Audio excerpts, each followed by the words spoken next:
Welcome to the Business of Doing Science podcast, brought to you by Bagamian Scientific Consulting. On this podcast, we discuss different aspects of pursuing science-related careers and just how science is actually done beyond the bench. So stay tuned to find out more.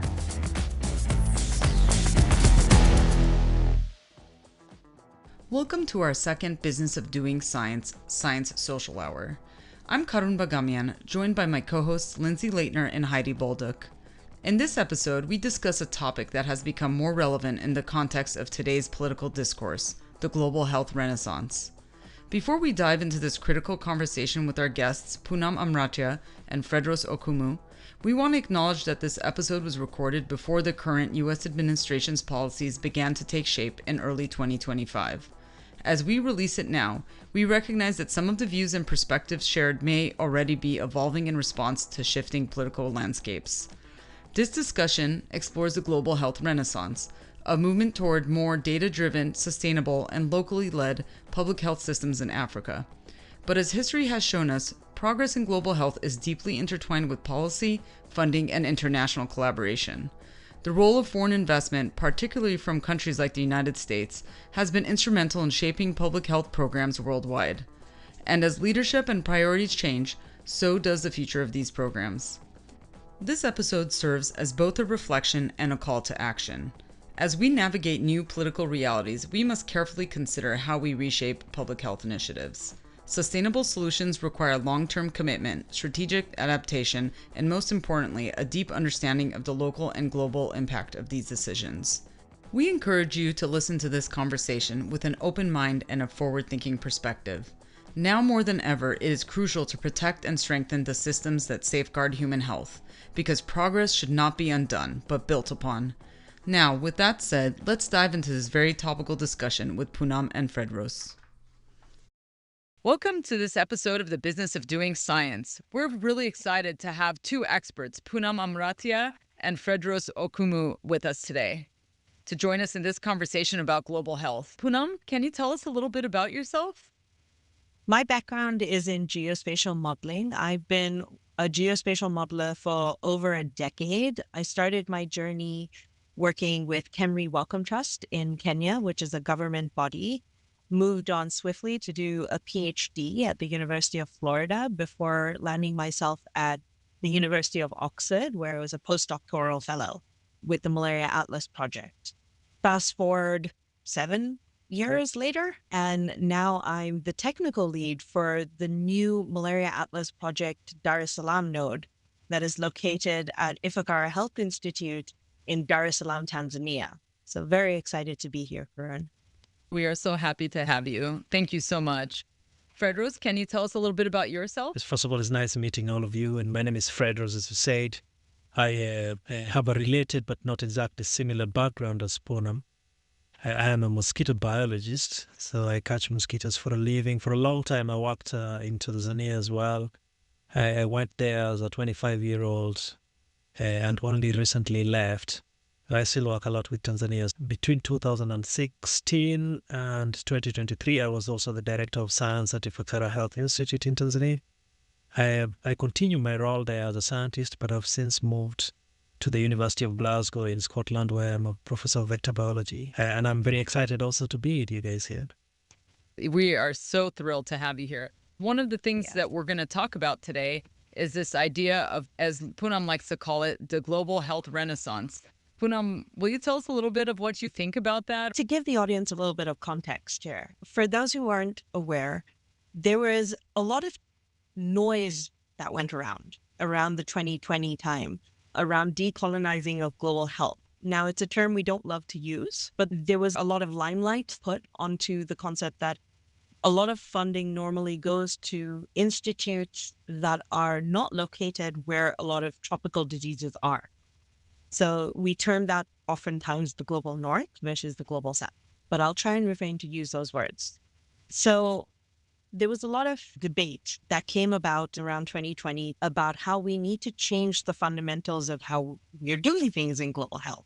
We need to create more leadership, look at the local level, more equity. When I talk about equity, for example, funding needs to go to more local institutes where tropical health research is being conducted. We need to build capacity in the true essence of what capacity is so that researchers like myself can carry out the research for tropical health in the countries that need it the most. That is the context of what the change in global health was needed. So you mentioned this concept of global north. What do you mean by that? Oh, it's a great question. The global north is normally defined as institutes, for example, in the US, the UK, Australia, basically where a lot of funding has naturally happened, or institutes that have a rich history of previous research being conducted. The difference of the global north versus the global south is that oftentimes these institutes are doing research outside of their own country. So, an example of this is when US researchers are working in countries such as my own, like Kenya. So that is where we define the US researchers as global north and the Kenyan researchers as the global south. The term tropical health actually comes from colonialization. The concept of tropical health was because colonialists needed to understand the diseases in the territories they were expanding in. They created the field tropical health and therefore created institutes like the London School of Hygiene and Tropical Medicine and the Institute Gotcha. of Tropical Medicine in Antwerp, because it was part of the colony expansions to understand what was killing their soldiers and their So explorers. interesting. Yeah. So that's actually the history of how infectious disease, tropical medicine, and tropical hygiene really came about. It comes from that essence of colonialization. Now we're what, like 70, 80 years out of the era of the British Empire. It's interesting how there's still that sense of privilege, right? There's these institutes which are still doing great work, but there is a lot of privilege there, that these institutes have had this rich history of developing in tropical medicine and global health. And there hasn't been much trickle effect where that knowledge, that capacity has been sustained in countries that are affected by these tropical diseases. When we talk about the global health renaissance, we're really talking about what's happening now. There was a beautiful article actually that was authored by Fredros as well, talking about, for example, $30 million that was provided to funding bodies and institutes, all in what we would call the global north. So they were institutes that were in the US, the UK, and Australia. And it sparked a really good conversation and dialogue where that letter opened the doors to allow funders to start talking and listening to African researchers and researchers generally in the tropical belt to understand what their needs are and how to change the funding landscapes to create more equity towards researchers in these landscapes. That's why I call it the global health renaissance, because that letter came out around 2020 and that sparked these conversations. And now you're starting to see this change, I believe, in the funding essence and the funding bodies. You're starting to see private foundations such as the Bill and Melinda Gates Foundation changing their statements, making funding more readily available to local scientists and local institutes like the Ifakara Health Institute, where I'm hosted, making available more opportunities for collaborations. You're starting to see in government bodies like the WHO more recommendations of South to South collaborations. So learning from each other. I've been working with a couple of projects. My field of specialty is malaria, and I work a lot with malaria programs. We recently did the Rollback Malaria and Exchange program, where the malaria program of Senegal went to visit the malaria program of Cambodia to learn how are they running elimination programs? What is their strategies for the prevention of reestablishment? And then they're learning from each other and taking that back to impose better strategies for eliminating malaria. That's beautiful to see. You're seeing that because of this renaissance, that people are now pushing for South to South collaborations. They're pushing for more ownership locally, decision makers to take charge within the countries rather than from outside countries. I'm 100% in agreement with Poonam. My thoughts have evolved quite a bit around this, though, since our initial letter documenting some of these problems. And I think the key aspect here is that, first of all, there's got to be this realization that it's a very complex problem. It's complex in the sense that there is the blame that we can apportion to the quote-unquote global north. I believe what Poonam means by the global north here is really on an economic scale. Those north of the economic scale are the northerners in this sense. Thank you for clarifying that, but that makes sense, definitely. So there's a portion of the blame that can go to people who benefit from systems built in those countries that somehow have internalized the privileges associated with those systems and find it difficult to live otherwise. But there is also a significant portion of the blame that would go to the governments of the disease-endemic countries in quote-unquote the tropics or the low and middle-income countries. So much so that for people like Poonam and myself, when we begin a war like this, it's almost as if it's the war of the elite. Because back in my village, my mother's medication will still arrive only if the global north puts money in there to a large extent. Think about, let's say, HIV control.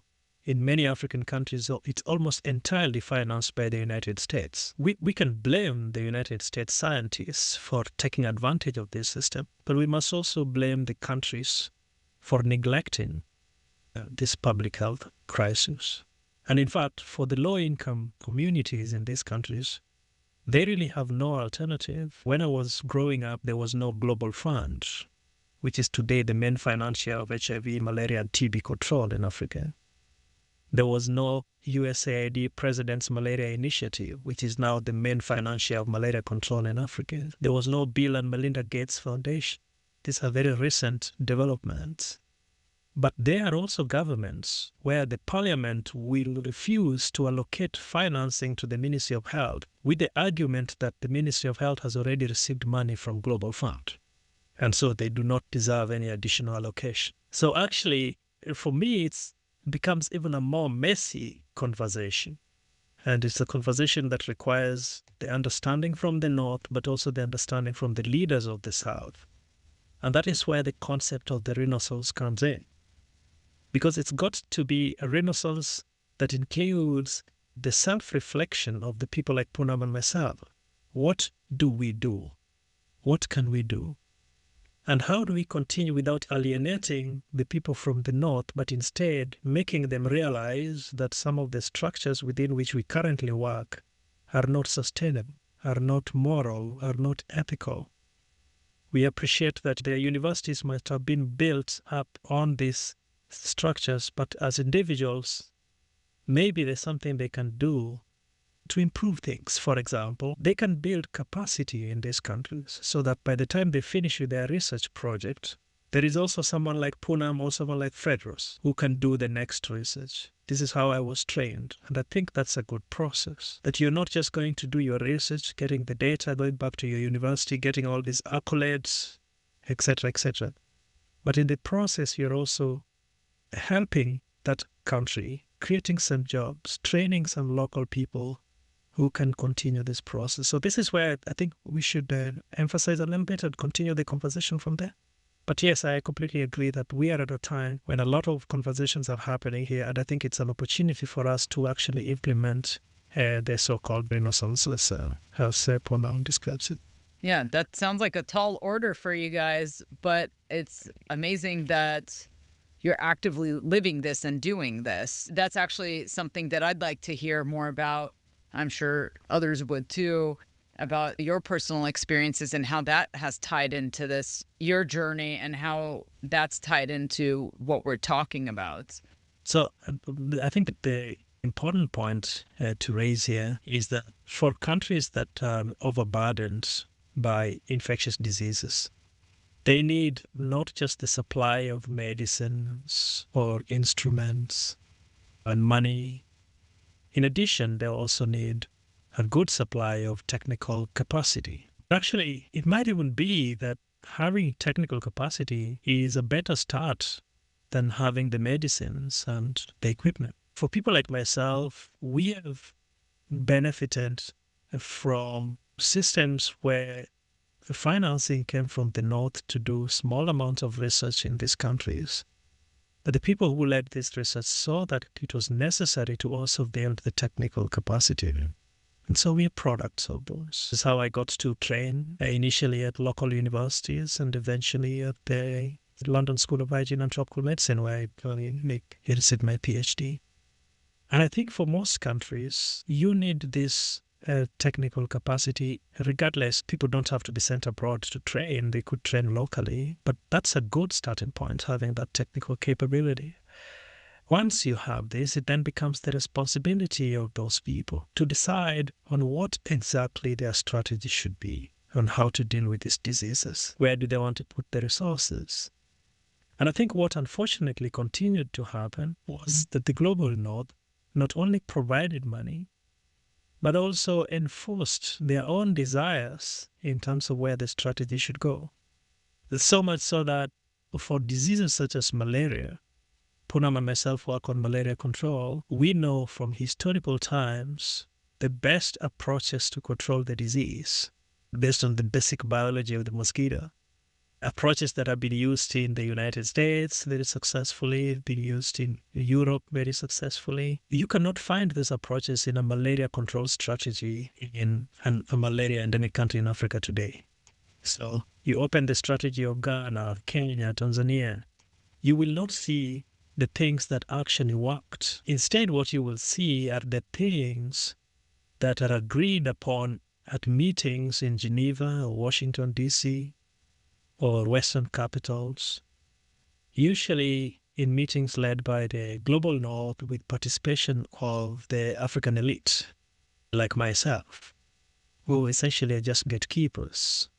This is why I said at the beginning that when we try to tackle this global health structure, we have to, first of all, protect the lives of the low-income people in these countries so that our fight for recognition does not deny them the products that they need. And that while we put pressure on the international community to do right, we also put pressure on the leadership of the countries for accountability, for taking space. Because if you leave that space, someone else will come. But you see, instead, we are ending up in this battle where some people are, I've even had people say, we don't want to see old white men. And I'm like, oh man, I was trained by old white men. And a lot of them mean very well. So if we make this about the battle of the sexes or the battle of the races or nationalism, it just will not work. Global health is global health. What we need to do is to tackle all the sides, ensure that the global north is doing the right thing, but at the same time, ensure that the endemic countries are doing the right thing. And that's a difficult one to do. That's really insightful.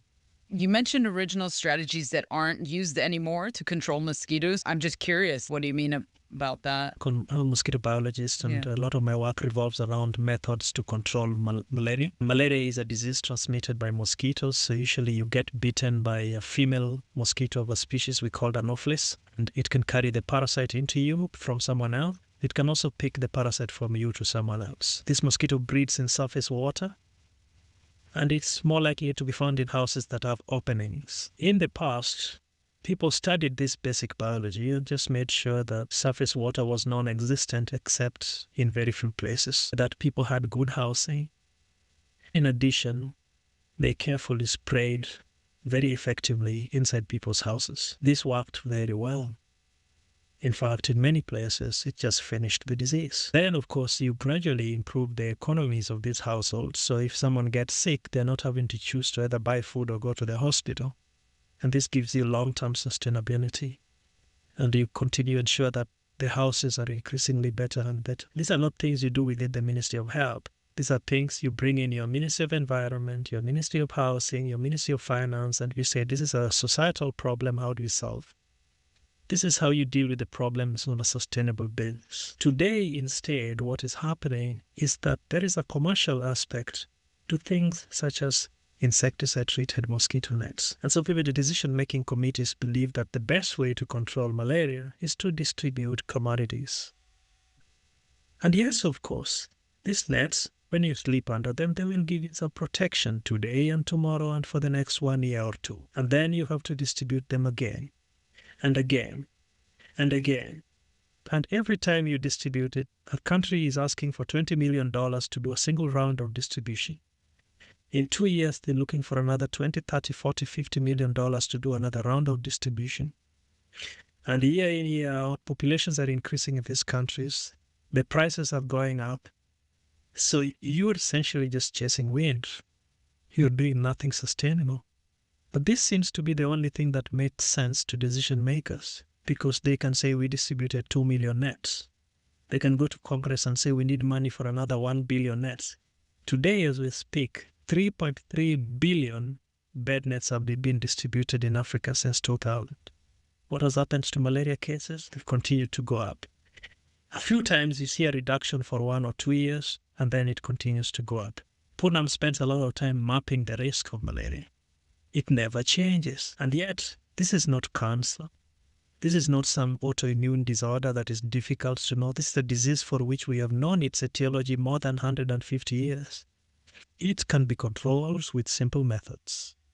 The people driving the agenda are interested in new technologies, which I agree with. We need to continue looking for vaccines, for new drugs. But while we are doing that, there are traditional things that I would like to see in our strategies. And why are these things not in the strategies?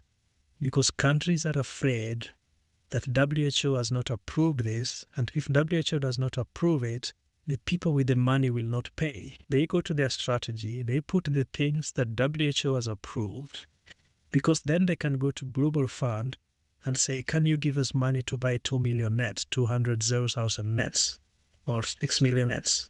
And then Global Fund can pay because WHO has approved. This is how it works. And it puts these countries in this quagmire where they know the right thing to do, but they cannot do it because the money man will not pay. We are saying in the global health renaissance, can we build the capacity in the country for people to make the right decision?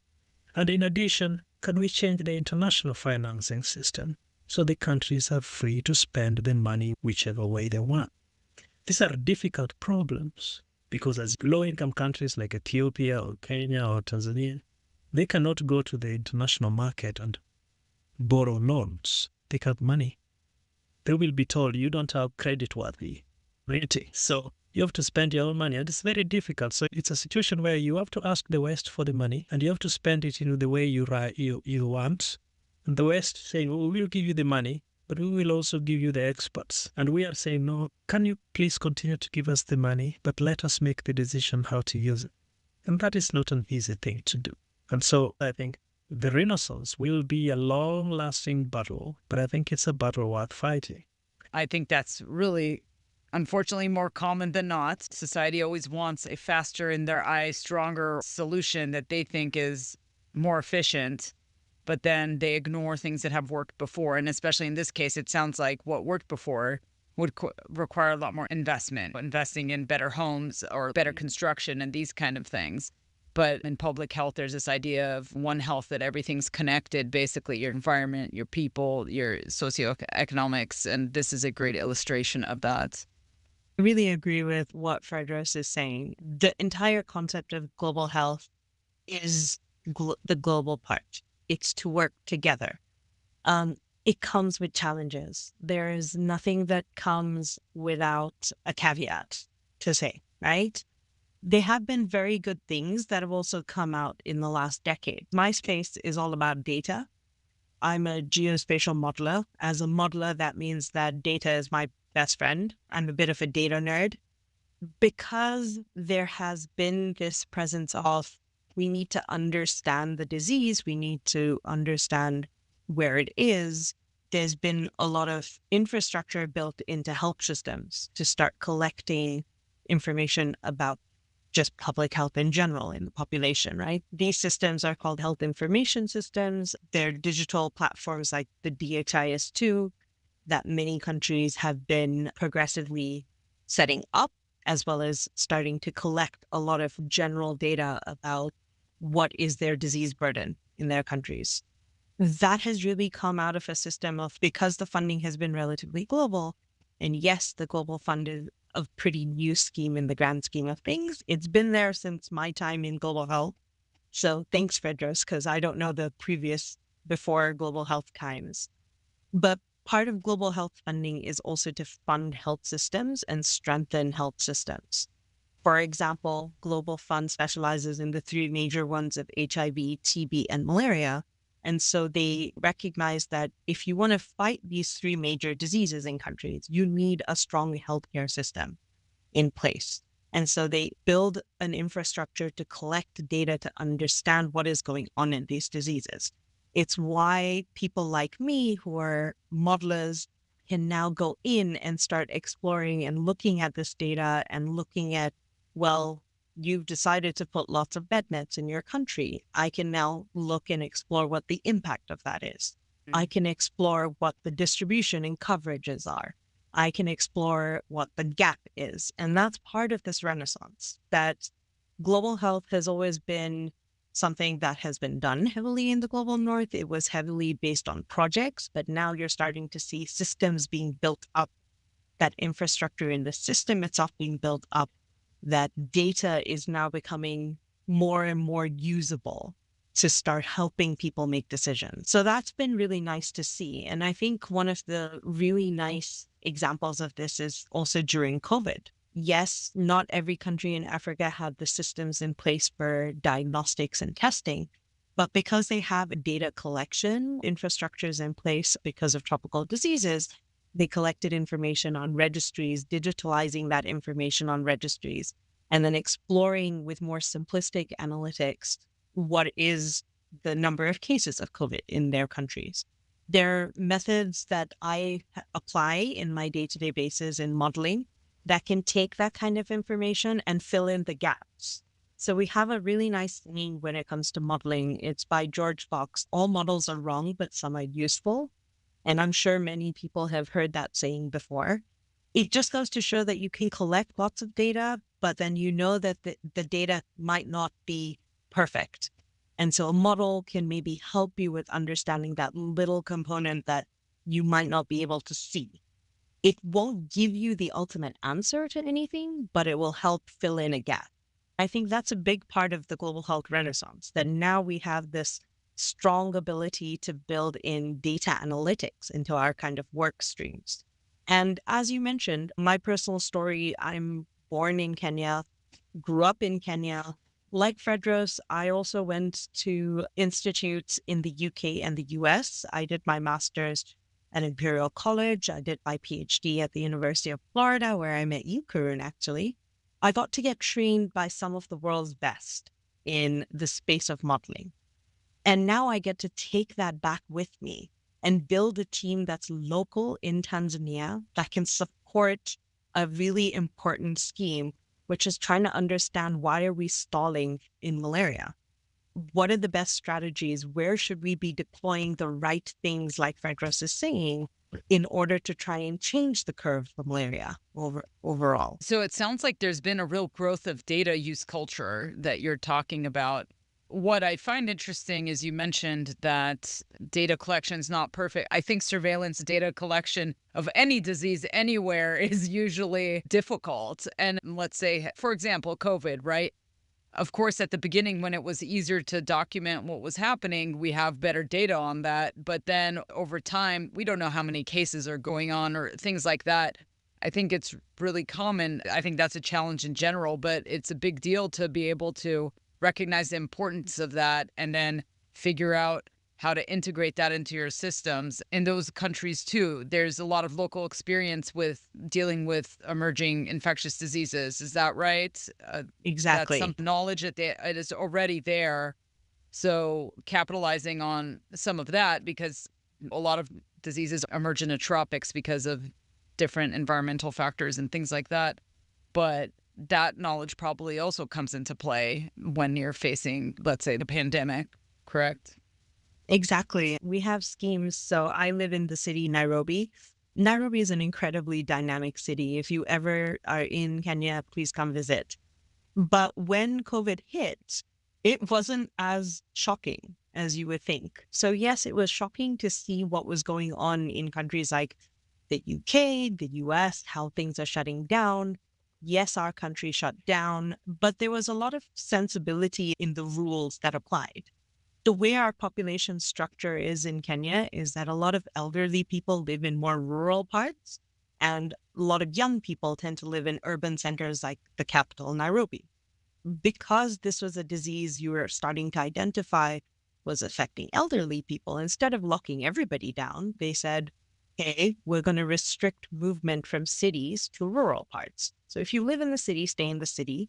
We will impose a curfew to minimize interaction instead of completely saying, hey, stay indoors and only indoors. And you saw that life continued as is. It wasn't as scary here. Yes, there was still some level of death and some level of morbidity. Hospitals were definitely overwhelmed, but it was not as scary as what you were seeing in the UK, for example. The systems in place kicked in and worked pretty well in order to support the populations. It did help that the population was generally young in the city as well. So that means that less people dying, more people who are just, if you got sick, you stay home. But what was very fascinating, again, I'm going to ping it back to the malaria space here. Mm-hmm. When COVID started rising up, especially in 2020, we were really concerned in the malaria space that, oh no, that is going to hinder a lot of the strategies, like how Fredros was mentioning, when a country decides to deploy a mass campaign of bed nets and distribute them to the whole population. And we were really concerned that was going to get hindered. And it was impressive to see how health systems were so resilient that, yes, there was a little bit of delays in the process, but it still happened. So they found ways and mechanisms to continue the important public health work, especially in these major diseases, to carry forward. So the systems themselves did not halt, which was pretty impressive.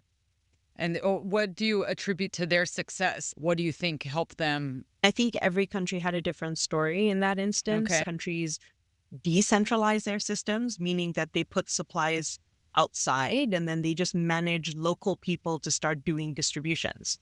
For example, if you are in the northern part of Kenya, there are distribution centers that already have the supplies that you need, the commodities like tests and drugs and nets when it comes to malaria, that instead of trying to centralize it, they just said, no, it's decentralized. Your county, your village, find local people to distribute it. So the distribution continues on, regardless of what's going on elsewhere. And that's really what made sure that things continued on. Yeah, that's interesting. Instead of it just getting stuck in one warehouse somewhere, basically. Yeah. It's Exactly. like adapting and figuring out what's the best way to help more people, having a more flexible response. Exactly. We were so worried that everything is going to turn to this massive pandemic, meaning people are going to come in, and fever is the number one symptom for many diseases, not just Right. malaria. So how do you distinguish a fever that is coming into a facility and say that it's malaria or it's COVID or it's something else entirely? Doctors were pretty good at being able to distinguish this because they know the telltale signs clinically of the differences between a fever of malaria versus a fever of something else entirely. So you didn't actually see many dips also in malaria cases going on in the surveillance systems. Yeah, that's great. So one of the things that I believe both of you touched upon when you were talking a little bit earlier was this idea of true capacity building. I think it'd be nice to learn a little bit more about that, what we mean by that, and maybe what it was like and what it's like now. Poonam, before we go to the capacity building side, there's something that you raised, which I think adds to the global health renaissance idea here, in the sense that there are a lot of lessons from how African countries dealt with COVID that should be and could be borrowed by the West. I think at the moment there is this general idea that good practices flow from the West to Africa. But I think that there are many cases where there are actually a lot of good practices that can flow from Africa to the rest of the world. And COVID was a fantastic example. The cases where countries chose not to treat COVID as a single disease, but instead look at it as a societal problem. The realization that if you close schools, there's going to be a lot of trouble with teen pregnancies and mental health and multiple other challenges. We don't have a laptop class in Africa, so you can't implement work from home effectively. And so you just have to find other ways of keeping the economy going. Relying more on travel restrictions as opposed to stay indoors. And I think that in the future events, Western countries can learn a lot if they're open to that. And I think this is an important aspect of the so-called global health renaissance here. No, I think that's a really good point to point out that ideas should flow both ways, right? That is definitely a really good point. And I'd love to hear more about that. This is why we call it global health, right? There are many people who work in these settings. If you work in the Congo, if you do health systems in the Congo, it's a difficult thing, and the country is so big, one village to the next is like one city to the next in the United States. You don't have highways, you don't have train lines, but somehow they still manage to do it.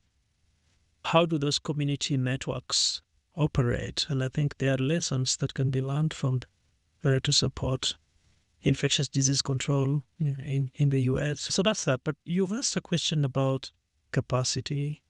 I think this is another aspect. Poonam was talking about data use, using local data to inform local decisions. For a long time, we had this situation where best place to obtain country data was in some Western database. I remember having a conversation many years ago with the people at the Institute of Health Metrics and Evaluation, IHME, based out of Seattle. I was telling their director that actually the best place to obtain data for some of these countries is in your website, not in their own country databases. I don't know if that's a good thing or not, but at least one thing that is now increasingly happening is that the capacity to analyze this data is also now localized. So you do not have as many people as you would wish to, but you have an increasing number of scientists locally that can actually use this data and inform the countries on the ground what to do. And so if you have a global pandemic where everybody is busy in their own country, you are not alone. You still can rely on your own people. Sometimes they are not trained to deal with that specific disease. They were trained to deal with malaria or to deal with tuberculosis or deal with flu. But then you have a veterinary condition to deal with it. You can still repurpose these same people. And I think that too is part of global health renaissance. And we should encourage it more, train more people locally, get more people involved, and allow them the opportunity to get engaged.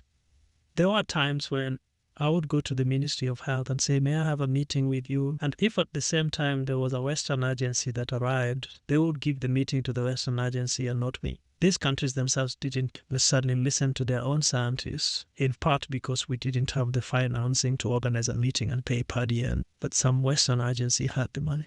That is changing a lot because once the local scientists have the credibility and the expertise that they need, and they've demonstrated that they can do this, their own countries are starting to listen to them. I think that is a much more scalable way of doing things. A much more impactful and also much more sustainable way of doing things that continues to relying on experts from the north. You make a fantastic point. When it comes to capacity building, there's been many programs in the past where you would say that you're going to capacitate a country, and it turns into a more fly-in, fly-out situation. People come in, they do the work that they do. They maybe get a couple of people trained in collecting data, doing field science. They get their information, and then they go back to their institute and build their careers based off all this hard work that was done on the ground, claiming that the capacity that they built was that they did field research, right? That was pretty common, at least during my time at Khemri Wellcome Trust, that there were a lot of these scientists that would come in, and as I was very young, I was a research assistant at this time, I'd be watching them and I'd see all this cool stuff, but I'd always wonder to myself, I collected that information. I did the hard work to go out into the field and sit with my hands there and let a mosquito land, which, mind you, is not that easy. I'm sure Fergus can attest to that. And then that hard work, that's sitting out there in the hut for 2 days, turns into one data point, and that data point went to the University of Oxford for someone else to put in a model. And that really is what sparked why I wanted to do what I wanted to do as a career.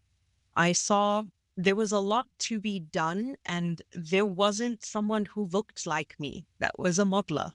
There were people who were coming from abroad, coming in saying all these fancy mathematic terms and statistics and putting up fancy maps. And I was like, I want to do that one day. And so I spent a decade trying to train myself with the best. So I went to learn from the best to find out how to do that. And now I'm coming back. So when I talk about capacity building in this true essence, I'm going to bring it back to what my team is doing. MAP, the Malaria Atlas Project, it's a 20-year running project that originally started at the University of Oxford in collaboration with KEMRI, and then eventually moved to Australia. Now we're in our third tier where we're taking the concept of we work on malaria. We can't be living in a country like Australia that has no malaria and then working on making maps for countries elsewhere. So we decided, let's decentralize ourselves. Let's actually take the knowledge that we have and build a critical mass of geospatial modelers in country and build that capacity to do all this technical analytic work. And so that's really what the charge of the Malaria Atlas Project Dar es Salaam node is. That's what drives me today. That's what I want to do. So now I have an amazing team behind me. It's still growing. So if anyone is interested, please come by. If you want to collaborate, just a nice shout out there. But I have a great team behind me. I have a team of people who are in Senegal, working with the Senegal government to try and make risk maps to help support Senegal to understand how do we move towards elimination. I have Tanzanian folks who are working with the government to figure out, well, how do we survey school children? Because they're an easy access group that we can then start understanding burden. I'm working with scientists in Mozambique that are looking at, hey, let's collect some genomic data because we don't understand what's happening with drug resistance. And how do we use that in a model now? So I'm working with all these amazing local scientists, and then I'm identifying I've got a skill, and I'm sure you've got someone who could learn from that skill. So let's build that critical mass of people that can work everywhere and build this skill and then move on to build a more localized network of modelers instead.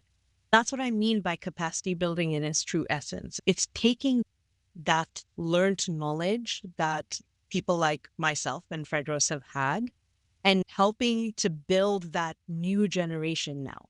That's not to say that we do it alone. Malaria Atlas Project is located both in Perth, Australia, and in Tanzania. And we work really closely together. We have teams that are constantly crossing paths. So the Australians are coming over to learn the local context of what they're doing because they think global. And my local modelers are going to Australia to learn from other scientists to think of, how do I build this architecture? How do I work with cloud computing? How do I do something else or think of another different kind of model? So there is an exchange that is going on that makes the whole capacity building a lot richer. That's amazing. Regular interaction, regular travel in both directions, and truly learning from each other. That's what would really build the capacity. Like you guys were saying, it's global. It has to be everybody working together and figuring out good ways of building teams around these questions. Exactly. But you can't think short term either, right? Yeah. Capacity doesn't happen overnight. That's right. And so this is not a 2-year project. This is something that's going to happen over a really long period of time. And there are projects in place. So recently in 2022, the Bill and Melinda Gates set up a Grand Challenges event where they put out funding to build PhD programs to support modeling in Africa. This is just a start, right? It's a great scheme. It set up 5 different groups that helped in building capacity for modeling. Yes, it's specific to malaria, but I think over time, you're going to see more and more of this happen and more longer term events happening. An example I can give is the President's Malaria Initiative have a strategy where they're now getting local agencies to start taking over some of their work. This is programs like CHISU. CHISU is a local entity that is now starting to use a transition phase to phase out what the President's Malaria Initiative is doing and hand over a lot of the technical capacity to local agencies. So they have a 40 to 50-year plan on transition because they know it's not going to happen overnight. That's truly thinking ahead. That's a long period of time. I know from working in this space, a lot of things are so in and out, or this short periods of time where you really wouldn't be able to see that. That's really great that they're thinking that far ahead. I'm a little bit surprised, and that's great. I know. I was surprised too.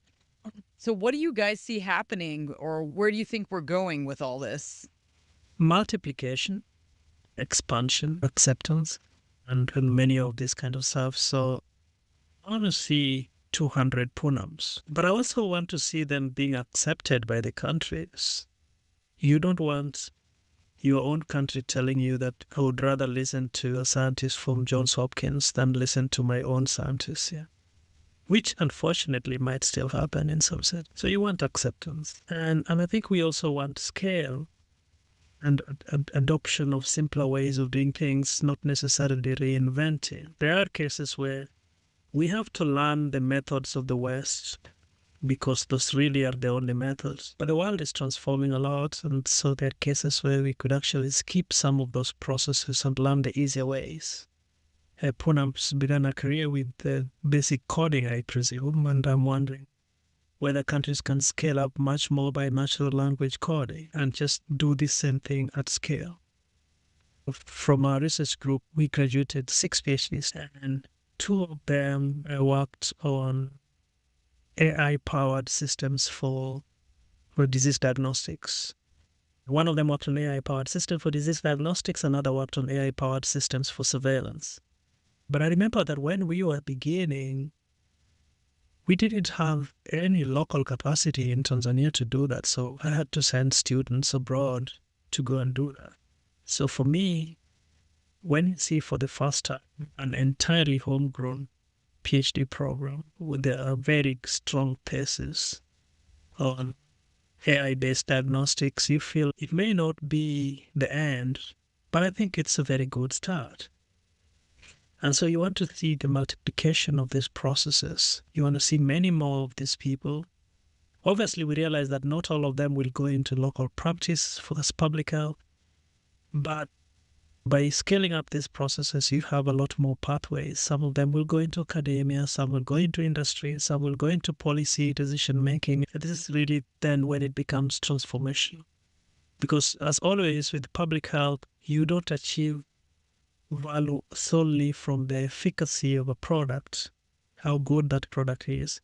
Often you achieve a lot of this value from the scalability of the product. So sometimes when you have something that is imperfect, but you are able to do it in millions, then you can get a lot of scale. And that requires training more people. At the moment, the best training is available in a very small number of institutions. There was a time when this was the best way to do things because then you can concentrate your resources in that single institution to provide scale. I think we are now at the stage where you can also scale the institutions themselves. You can have many more institutions performing these functions. So when we have an organization in Tanzania having to support Senegal, can we actually have organizations in West Africa doing that kind of support as well? Can we do this in many more institutions? And then you're starting to complete the cycle of renaissance. And then you really go and this is really what I would love to see in the next decade. It's probably a very big ask. You have to balance the quality as well, obviously, when you start having many more people. So you really need those 3 things. You go to scale, you got to multiply, you have to have the local countries also accept these people and make use of them. I might add, when you talk about scaling up to institutes, it's also building, I'm guessing you mean universities. We've started with the Malaria Atlas Project. We're collaborating with the University of Dar es Salaam, for example, to start a master's program in geospatial modeling, because we need that critical capacity, right? We need to start younger. And in fact, I don't even think a master's level is enough. We're going to start looking even lower down to bachelor's level and even considering high school. How do we build that excitement to go into this world of data science and modeling and geoscience and things like that? So it really does start down from the foundations itself of education. Building a stronger pipeline throughout all the levels. I feel like that's been happening with public health in general too, just starting earlier, people being more aware of the importance of that. Building the relevant infrastructure as well. Mhm. And what I mean by that, and I'll take it a little personally, a lot of the type of things that I do require high processing compute power, which means that I'm oftentimes working on cloud computing. It was a very big eye opener when I moved back to East Africa to realize that there's not a single server on the African continent that can support cloud computing, which means that for me to do any cloud computing, I connect to my closest server, which is Belgium. For me personally, I would love to see that kind of infrastructure to help support these new technologies a lot more come into Africa. And I'm hoping that with the opening of offices like Microsoft and Google on the continent, that this will become more and more readily available. I agree. Poonam, do you think that someone else should be deciding this for the countries, or do you think there should be some pool where the countries are actually attracting this as a strategic issue rather than waiting until they're approached? Yeah, I think the countries should be strategic and pull together. It is something that I would consider a shared resource that would benefit everybody in the grand scheme of things. So coming together as a group would probably have more strength than trying to do it on your own. Yeah. Yeah. In the Africa Union, I've had discussions about highways, for example, building new dams, building a road from Cairo to Cape Town. But I would be super happy if I could hear them say, oh, we're going to set up 2 data centers in the continent. I think that would be really cool.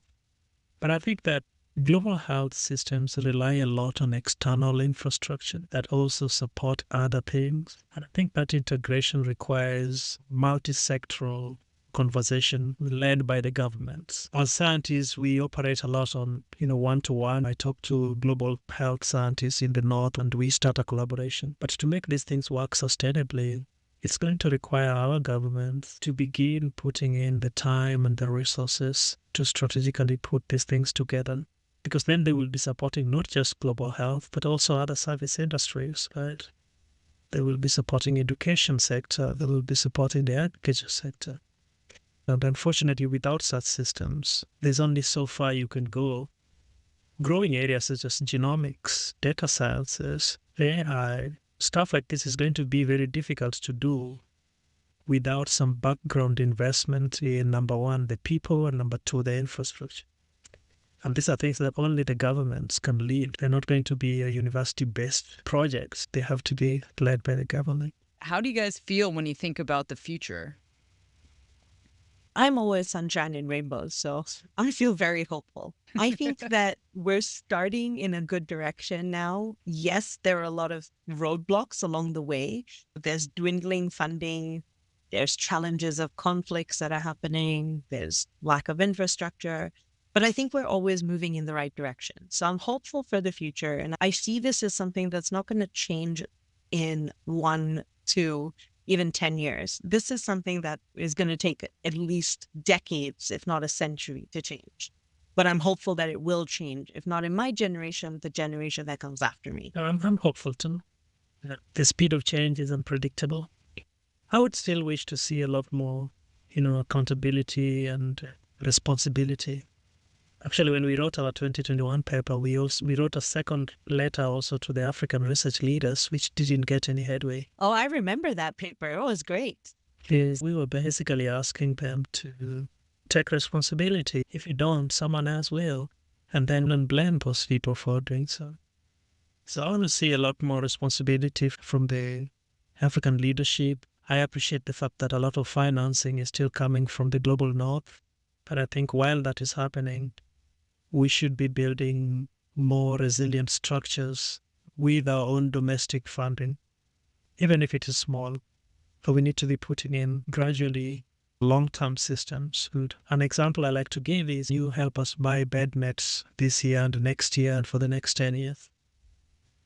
But while that is happening, we should make sure that our health systems are very strong, gradually improve people's houses with basic things like a simple house regulation that says you need a metal roof instead of a thatch roof, and the government will give you a subsidy. We can have these programs running in the background, essentially making sure that when those commodities go down, you're not having a rise in cases in disease. Things like tuberculosis, a lot of it is caused by the environment, people living in crowded areas. Countries can do a lot by just teaching people and helping improve the environment, education assistance. HIV, there's a lot that we can do on the background. And I think that if we don't have governments taking responsibility, global health will remain basically a playground for Westerners. And we can't blame them because, at least for the locals, that is their only way to getting antiretroviral drugs, the only way to getting malaria medicines, the only way for the invasive. If Global Fund pulled out, if the United States was not financing HIV control in Africa, there would be a lot of deaths. I'm telling you. But whatever we get from it, can we use it with the knowledge that one day it will run out? And so in the process, can our countries put in resources? And so I would love to see more of that responsibility as well. And obviously the people with the power right now, whatever they can do to help sustain. I just wanted to add something for the future as well. And then talking about this ownership by the countries is something on my wish list is also ownership for being able to manufacture a lot of these products locally. Yes, we live in an era of free and global trade, and I won't dive into that too much because I don't know enough about it. But we saw this in COVID, right? When there aren't enough vaccines to go around.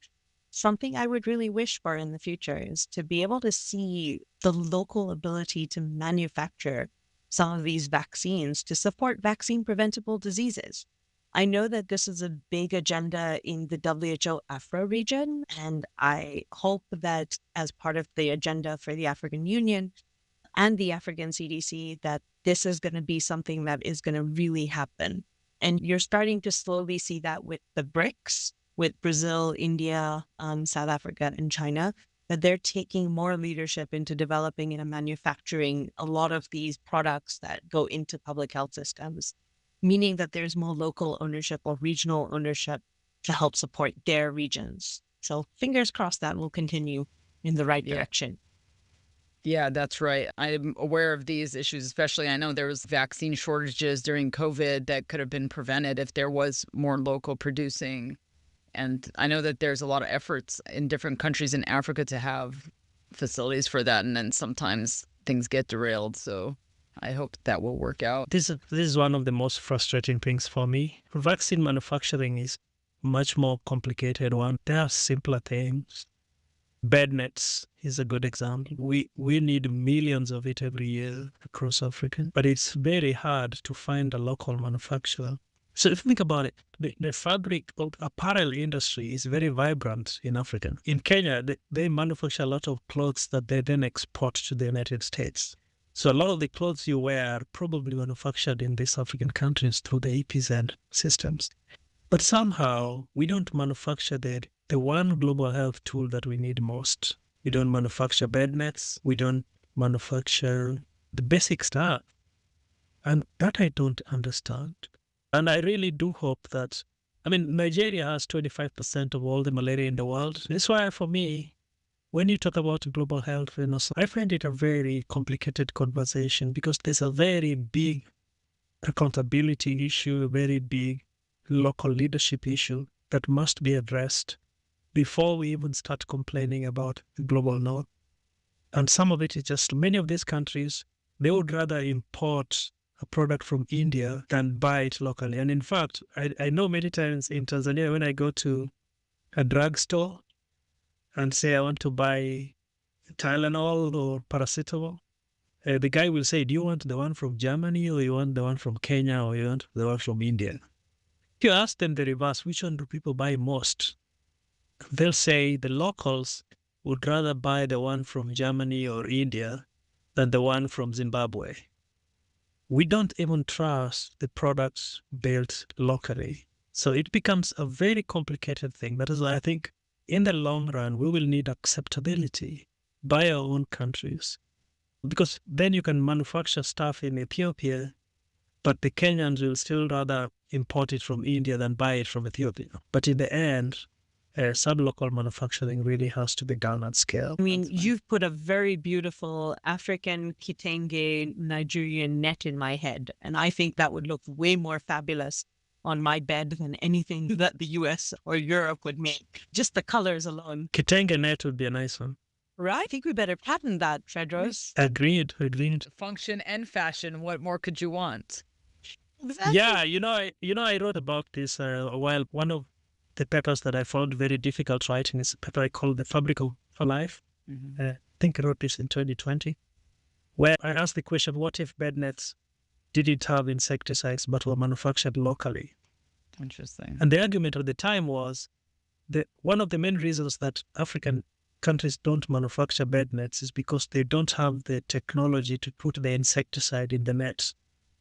This is technology that they have to borrow from Western companies. And because they don't have the technology to put the insecticide inside the fabric, which is the most difficult part of that process, they can't participate in this pool procurement process. So I said, what if you didn't have to put the insecticide on the net? Maybe the countries could just be encouraged to manufacture fashionable nets that are very durable and that protect you and protect the next person and so on and so forth. And they don't have to have the insecticide. And I think that there are viable opportunities in these cases, but you need to have local support, generally speaking, for local manufacturing of the things that we need or the commodities that we need in global health. Without that, we will continue to rely on price differences from the West. When the first malaria vaccine was approved in 2021, I believe, the WHO recommended it for places where malaria is moderate to high. This was a 4-dose vaccine. An estimation at the time suggested that every year, 5 million children are born in those areas. So for a 4-dose vaccine, you needed 100 million doses of this vaccine every year. The company producing it could not guarantee even 18 million doses. And so they say, okay, we'll give you 18 million. And then WHO starts this process. Okay, we have these 12 countries that have applied. How do we distribute 18 million doses of the vaccine? A disease that is killing 600,000 people yearly has 250 million cases. You are dangling 12 million doses of the vaccine and saying, please go share this one. It's a very sad situation. And the reason is none of these local countries can manufacture. So I think that local manufacturing will solve a lot of these things. And other than that, we just won't go anywhere. I think this is all so fascinating and also so complicated, right? But I think it's all very doable, as I believe everyone here feels that way, especially with the fact that we have the data. We have countries collecting data. So that's going to go back to funding agencies to show things are actually working. And I actually feel like in the future, we're going to see a lot more cost effectiveness, because it seems to me there's also a lot of money that's being wasted on things that don't necessarily work, right? So as you're building capacity on the ground and you're having more accountability and you're hopefully developing a better infrastructure to be able to do these things really at the local level, like how they make sense, you'll be able to save a lot of money long term, which I think will keep the money circulating, and the North and the South, if we want to look at it that way, will continue to be working together, and then the South to South and maybe South to North will all just be able to put money into the pot and make sure that we're all healthy, because it's going to go back to the dollar, and we need to be able to show all these institutes, all these funders, that the money is being used appropriately and we're seeing these changes and this is going to really benefit us. So keep pushing more money through. And I just keep thinking with this global health renaissance that we'll see this money being put to better use and possibly even saving money, which would be huge for all of these global donors that are always looking, how are we going to cut costs here and put more money towards this thing? It's just going to be better for everyone. So I think it's the direction to go in. It's just logically makes a lot of sense. Yeah, no, I agree with you. And you already start seeing that. And again, I'll talk about the malaria aspect. At least a decade ago, maybe more, there was a lot of blanket approaches of let's just put bed nets everywhere. Let's just have one strategy for an entire country. And you're like, hang on. If we've got 40 million people living in this country, we don't necessarily have to give 40 million people a net. Because there's some places that have malaria and there's some places that don't. And so we started with WHO. WHO put out a global technical strategy that highlighted that a one-size-fits-all approach is not necessarily the right mechanism. that we need to start thinking of the geography of what is cost effective, as you said, what will work, what won't work in certain places because of biological threats like resistance, pooling that all together then to build a strategy that's cost effective and is going to get the best bang for buck, so the highest impact. And through that came the birth of an initiative called the High Burden, High Impact Initiative, which I have actually been working on for the last 6 years, supporting with risk maps. And you are starting to see a little bit of that change. But you mentioned something else about cost effectiveness is, yes, it's about being cost effective. And Fredros mentioned that the money is not always going to be there, right? We have to find sustainable mechanisms where governments are taking responsibility. But at the same time, we also need empowered leadership. We live in a world where we need to show evidence for everything. And that's where the data comes in, generating the right evidence 100%. to show the impact of something. If bed nets are not the most ideal, we need to show that through data and evidence so that countries have the capability to go to these larger bodies and say, hey, this is not working. We need to change our strategies overall. And we really would love to see that bottom-up approach of the government or the countries leading the global health agenda for these type of diseases. I completely agree. Yeah. Obviously, you also need the data to show the people giving you the money that their contribution is saving lives. And I think for fundraising, this is particularly important. If we can go back to donors and say, we were at place A, with your financing, we are at place B. And it provides the motivation to continue doing that. And I think it's important to feel both ways. So we need the data to decide how to use the resources, but we also need data to provide feedback on how this resource made progress. And I think that part of the capacity that we're building, or that should be built, is also this global health diplomacy. Because your scientific leaders or your technical leads at country level must have an understanding of how to manage these conversations with the private sector. You must encourage the private sector, but you must also regulate them, as you say. In mosquito control, we rely a lot on the agriculture industry because that is where the pesticides come from. So it's easier that way because they don't see a big threat from the public health industry into the agriculture industry.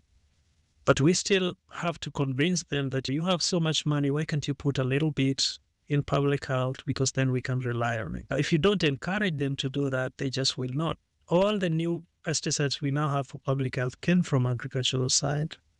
And they can do that if they are encouraged. But if at the same time I am parroting to their board about genetically modified mosquitoes, they're like, oh, so you want me to invest in that new pesticide, and on the other hand, you're bringing a vaccine?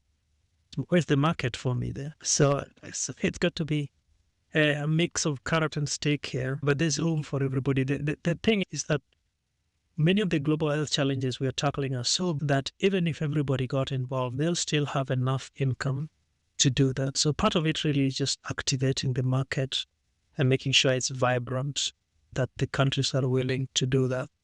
So I think that if you're American, you say the pie is big enough. So I think everybody can be satisfied. But yes, we need the private sector. The capitalist systems, the private sector will take advantage of you very easily if you don't regulate it. And it's their right to do it. Thank you so much, both of you, for joining us. This has been such an informative and enlightening conversation. Thank you for having us on the podcast of The Business of Doing Science. It's been such a pleasure having this discussion with you and having a little tete-a-tete with my colleague Fredros here, talking about the global health renaissance. We've definitely enjoyed it. No, thank you so much as well from my end. As we said in the beginning, it's a difficult but important conversation. So it was nice to listen in and also participate. And I wish you guys all the best. Thank you. Thank you.